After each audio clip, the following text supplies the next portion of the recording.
మెదక్ జిల్లా నర్సాపూర్ నియోజకవర్గ Congress party camp కార్యాలయంలో మీడియా సమావేశం నిర్వహించిన మెదక్ జిల్లా కాంగ్రెస్ పార్టీ అధ్యక్షులు ఆంజనేయులు గౌడ్, నర్సాపూర్ నియోజకవర్గ ఇన్ఛార్జ్ ఆవుల రాజిరెడ్డి, సీఎం రేవంత్ రెడ్డి ప్రజాపాలనపై పింక్ మీడియాతో బీఆర్ఎస్ తప్పుడు ప్రచారం చేస్తోందని, గురుకులాలపైన ఆర్ఎస్ ప్రవీణ్ కుమార్ పెద్ద కుట్రకు పాల్పడుతున్నాడని, గురుకులాల సెక్రటరీగా ఉన్నప్పుడు నియమించుకున్న తన మనుషులతో ప్రభుత్వాన్ని బదనాం చేయాలని చూస్తున్నాడని, పేద ఎస్సీ, ఎస్టీ, బీసీ విద్యార్థుల విషయంలో ఆర్ఎస్ ప్రవీణ్ కుమార్ నీచానికి పాల్పడుతున్నారని, ముఖ్యమంత్రి రేవంత్ రెడ్డి 40% డైట్ ఛార్జీలు పెంచి మంచి భోజనం అందిస్తూ ఉంటే ఓర్వలేక ఫుడ్ పాయిజన్ అంటూ కుట్రలు చేస్తున్నారని, 10 ఏళ్ల పాటు అధికారంలో ఉండి కనీసం డైట్ ఛార్జీలు పెంచలేదని, తెలంగాణ ప్రజలు బుద్ధి చెప్పిన బీఆర్ఎస్ నేతలు మారడం లేదని మండిపడ్డారు. గ్యారంటీలతో పాటు పరిపాలన విధానంలో ప్రజాపాలన పేరుతో మేము ప్రజలకు పోయినాం, ప్రజల ఆశీర్వాదం తీసుకున్నాం, ప్రజలు దీవించారు. దానికి వక్ర భాషని చెప్పే విధంగా 6 నెలలు కానేలేదు 6 గ్యారంటీల మీద ఎంతో మంది రకరకాలుగా మాట్లాడుతారు. వారు దీక్షా దివాస్ పేరుతో కానీ, వారు తర్వాత ప్రచార ఆర్భాటాలు, వాళ్ళకి ఎందుకంటే డబ్బులతో కూడుకున్న పార్టీ అది, వారికి అభద్రతా భావంతో కూడిన పార్టీ అది, వారికి ఏంటంటే కుటుంబ పార్టీ అది. అందుకోసానికి వాళ్ళు డబ్బులతో రాజకీయం చేయాలంటే కుదరదు.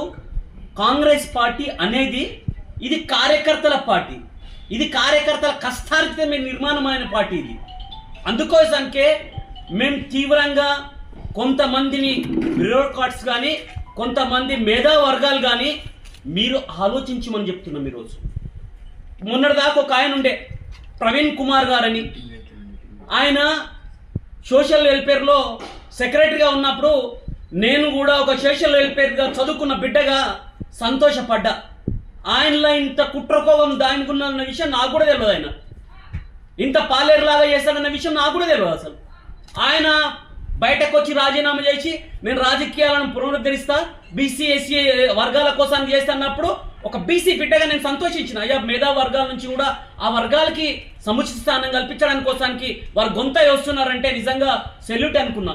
కానీ వారు కేసీఆర్ గారికి మోచేతిలో నీళ్ళు దాగి వాళ్ళు పంచ కింద పనిచేస్తా అంటే ఎవరికి అభ్యంతరం లేదు. కానీ కాంగ్రెస్ ప్రభుత్వాన్ని కించపరిచే విధంగా, కాంగ్రెస్ ప్రభుత్వాన్ని బదనాం చేసే విధంగా చేస్తే ఆ ప్రవీణ్ గారికి, ఆర్ఎస్ ప్రవీణ్ గారికి తీవ్రంగా హెచ్చరిస్తున్నాం.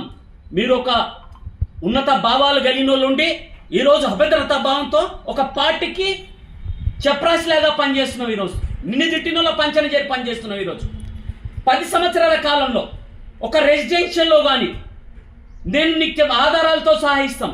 నేను ఒక విద్యార్థి నాయకునిగా, ఒక హాస్టల్లో చదువుకున్న బిడ్డగా అప్పటికి ఇప్పటికీ చాలా తేడాలు ఉన్నాయి. ఎడ్యుకేషన్లో మార్పులు తీసుకురావడానికి ప్రజా పరిపాలనలో తర్వాత గౌరవ ముఖ్యమంత్రి గారు పనిచేస్తున్నారు, మంత్రివర్గం పనిచేస్తుంది. మరిన్ని అప్డేట్స్ కోసం మా ఛానల్ని సబ్స్క్రైబ్ చేయండి.